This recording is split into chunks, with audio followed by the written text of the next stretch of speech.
नमस्कार दोस्तों, कलयुग के चमत्कार संतों की वाणी में आप सबका स्वागत है। दोस्तों, आज महाशिवरात्रि 8 मार्च दिन शुक्रवार।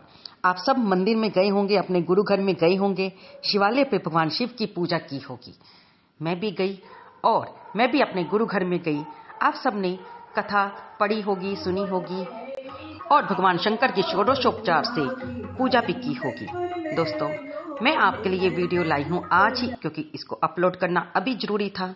इसलिए मंदिर से घर आकर मैं अपलोड कर रही हूँ। सुंदरकांड का पाठ हो चुका है, भजन बोले जा चुके हैं, संत विराजमान हो चुके हैं। पूज्य पाठ दंडी स्वामी वेदाचार्य श्री निगम बोध तीरथ जी महाराज जी के आने के बाद दीपक वशिष्ठ जी ने प्रथम पूजनीय गणपति जी की आराधना करके ये सभा की शुभ आरंभ किया और फिर स्वामी जी ने आज के पावन पवित्र दिन महाशिवरात्रि की कथा भी सुनाई और भगवान शंकर की भी महिमा बताई और सनातन धर्म की महिमा का भी प्रचार करने के लिए इन स्टेज पर विराजमान सभी संत समाज ने प्रवचन किया। आप खुद ही अब इनके मुख से सुनेंगे। मैं अपनी वाणी को विराम देती। ऋषि महर्षियों ने कहा है और आप स्वयं भी अनुभव करते हैं कि दुर्लभ मानुष होते हैं कि मनुष्य का शरीर बहुत ही दुर्लभ है। 84 लाख योनियां बताई गई है शास्त्रों में। उनको गिनो तो किसी को गिनने नहीं आएगी। उन 84 लाख योनियों में भटकता हुआ जब ये जीव इस शरीर में आता है तो बनाने वाले को लगता है कि हाँ, मैं आपको कुछ करता था।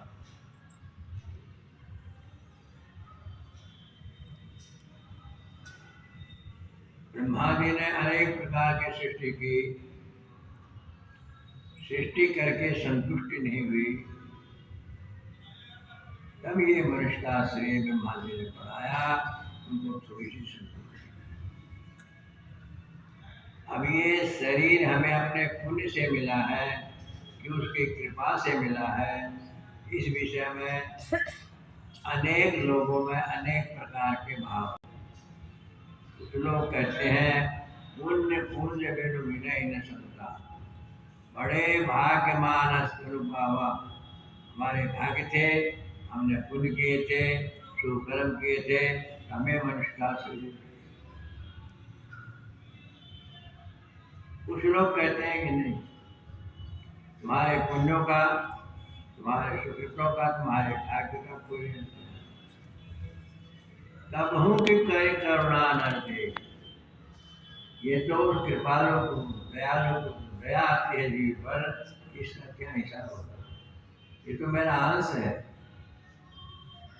ये तो मेरा पुत्र है, इसकी दुर्दशा कैसे हो गई। कब हो कि कार्य करुणा न दे।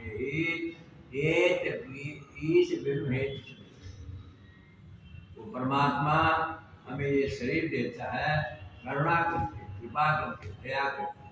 तो उसको उस शरीर से कुछ लेना देना नहीं।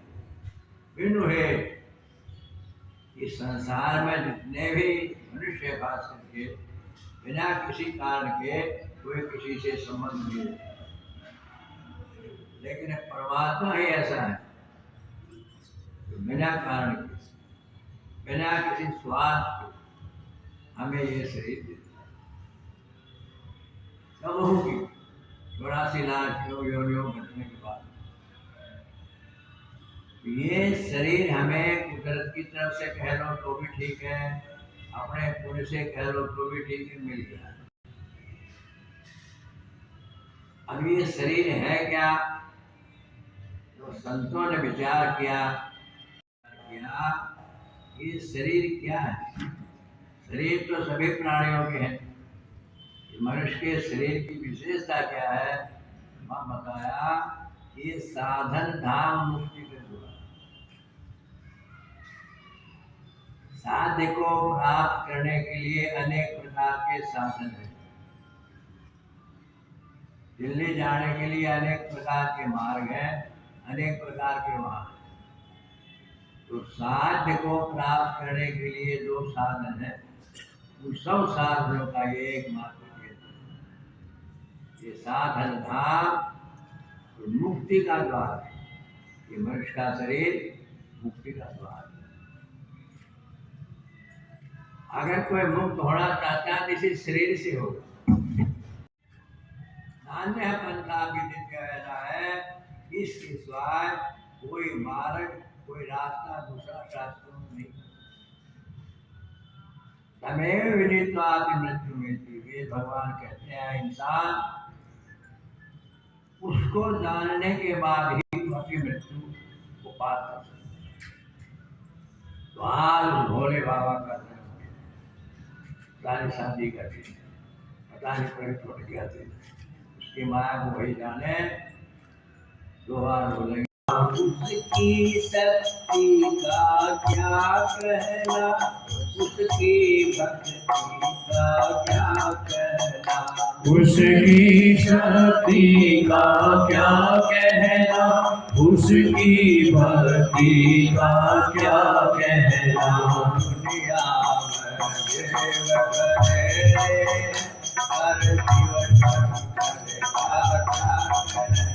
दुनिया में देव बनेरे हैं, पर शिव शंकर का क्या कहना। एक बार शिवरात्रि में करके पहले ही अपराध दिया था, और जो विचार करते हैं यहाँ पे कुछ है नहीं। क्या किया जाए? कृष्ण जी के मंदिर में जाते थे, मुरली हाथ नहीं जाती। राम जी के मंदिर में जाते कहीं धनुरास्त्र नहीं जाता। बाबा का क्या है? एक ने कहा ऐसा पूरे घंटा टेक रहा उसको शंकर जी के, यही उतार लेते हैं, मूर्त होगा। घंटे की तरफ हाथ किया तो हाथ नीचे रहेगा, घंटा ऊपर जाता। उसने कहा पैर रख दे से ऊपर। शंकर जी की पिंडी पर मोटे ताजे शंकर जी भी हमारे पैर रखते हैं, हर एक घंटा उतार दे। जैसे ही पैर रख करके घंटा उतारने की कोशिश की और भोले बाबा प्रकट हो गए। हरे हरे महादेव। कितने अच्छे होते हैं। कोई फूल चढ़ाता है, कोई बेल पत्र चढ़ाता है, कोई जल चढ़ाता है, तो उन्हें अपना शरीर ही चढ़ा दिया। बोलो क्या वरदान था? तो वो बेचारे घबराए काम। लेकिन भगवान शंकर की दिव्य शक्ति के सामने उनका इतना साहस नहीं हो सका कि भाग जाए। बोलो तो बाबा माफ कर दो, अपना नाम का दान दो, अपने भक्ति दो, अपने शक्ति दो। तो दुनिया में देव बनेरे हैं, पर शिव शंकर दुनिया में देव बनेरे हैं, पर शिव शंकर का क्या कहना। उसकी भक्ति का क्या कहना, उसकी शक्ति का क्या कहना। उसकी भक्ति का क्या कहना, उसकी शक्ति का क्या कहना।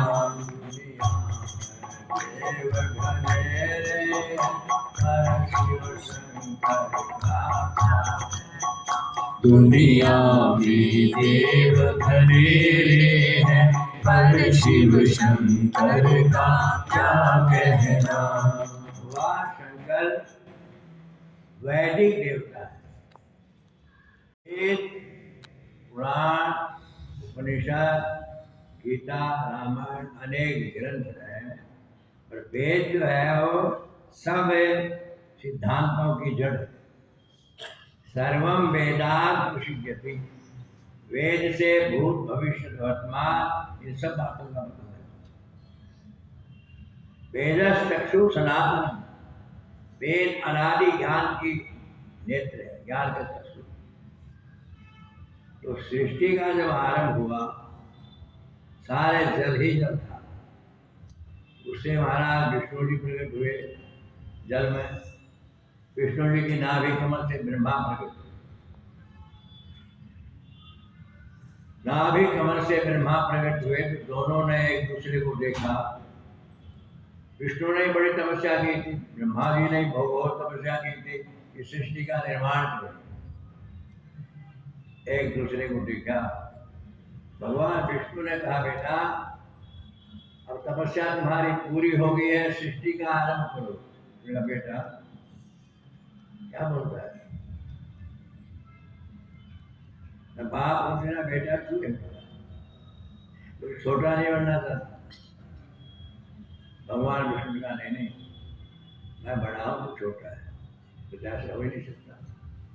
मैं तो एक कमल में बैठा हुआ देख रहा था, कोई आप प्राणी मात्र किसी तरह का था ही नहीं, तू कहा जाएगा। और दोनों में बात होते होते, विवाद होते होते यहाँ तक बढ़ गया कि सुदर्शन को याद किया तो भगवान ब्रह्मा ने ब्रह्म शक्ति को याद किया। फिर दोबारा सृष्टि होगी, फिर संहार के बाद, पहले संहार किया। अब जब दोबारा पहले ही बहुत देर के बाद सृष्टि आरंभ करने का विचार हुआ था, फिर ये ऐसी नौबत आ गई तो दोनों के बीच में तीसरी शक्ति प्रयोग। विष्णु जी ने देखा तुम कौन? कि मैं तुम्हारा था। क्या कहा? मैं तुम्हारा दोनों का बाप। चुप हो गए, क्योंकि पहले तो दोनों ही लड़ते थे और तीसरा आदमी बीच में आ जाए तो उसके सामने बोलना मुश्किल। बाप हो हमारा। विष्णु ने कहा कि तुम हमारे पिता हो, जनक हो, सृष्टि के करता धरता तुम ये हो, ये बताओ हमारे बड़ा कौन है, छोटा कौन? हमारे में कौन बड़ा कौन छोटा है? भगवान शंकर ने कहा इसके लिए तुम्हारी परीक्षा लेनी होगी। परीक्षा लो, एक ऊपर जाएगा, एक नीचे जाएगा। 7 लोग ऊपर है, भूल भुवन स्वयं महजन और तप। 7 नीचे है, अतल विकल विशाल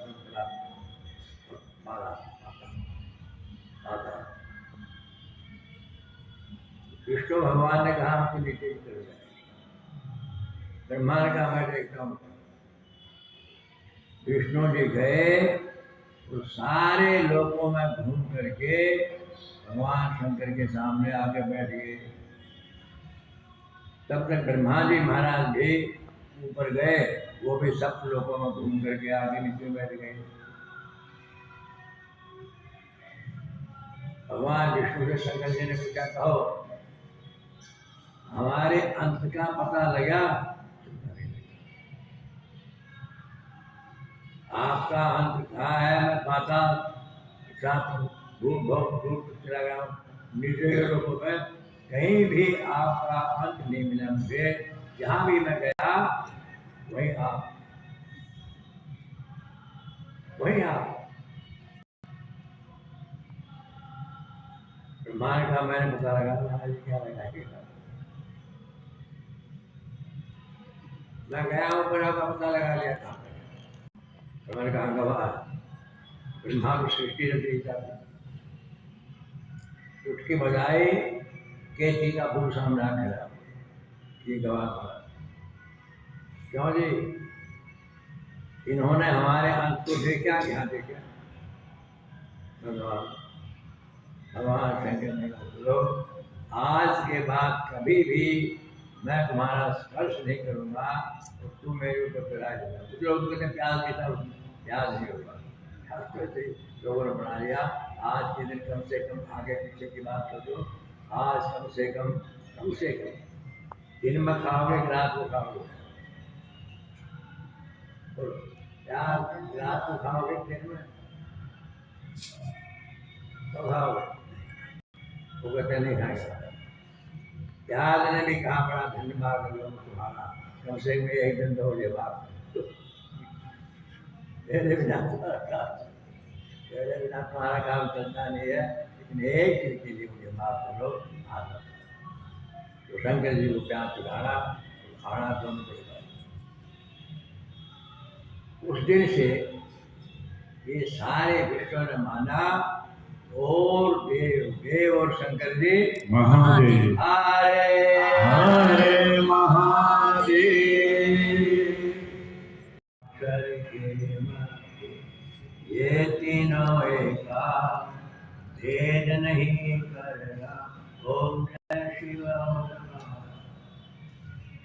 ब्रह्मा विष्णु महेश, इनके नाम अलग अलग है, इनके रूप अलग अलग है, लेकिन इनका तत्व से शक्ति के रूप में, बीज के रूप में तीनों एक। अब तुम कहोगे अगर तीनों एक हैं अलग अलग कैसे दिखते हैं?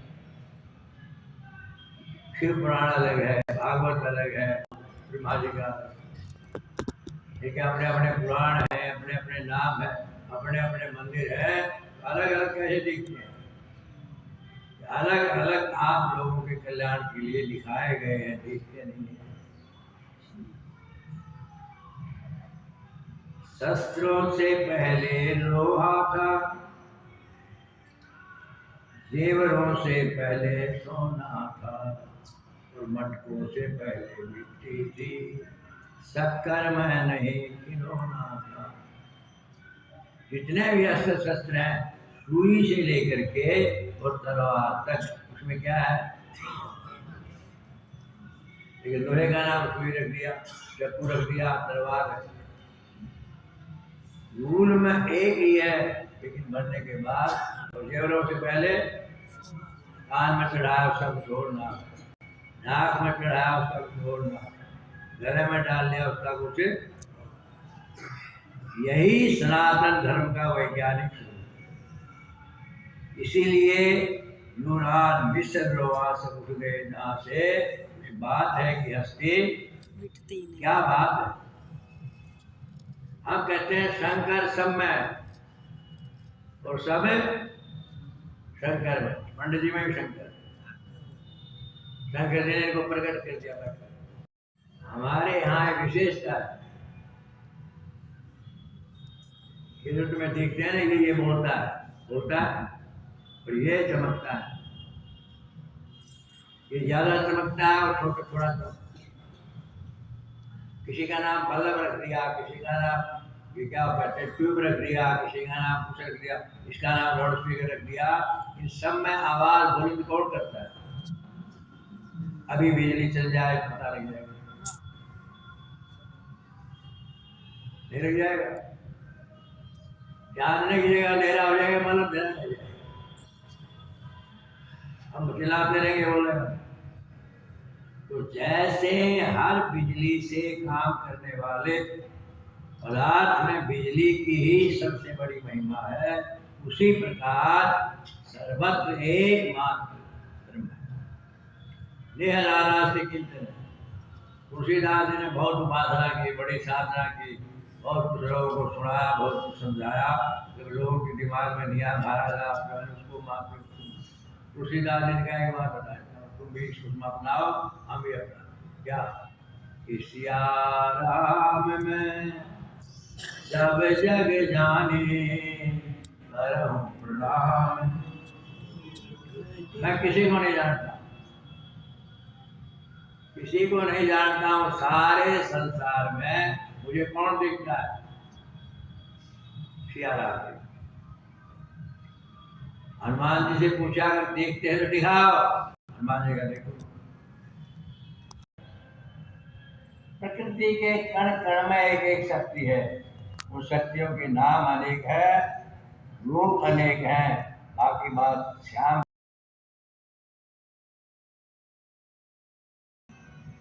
भारत एक है, भारत के राष्ट्रपति एक है, प्रधानमंत्री एक है। अब देश को संगन खलब्राता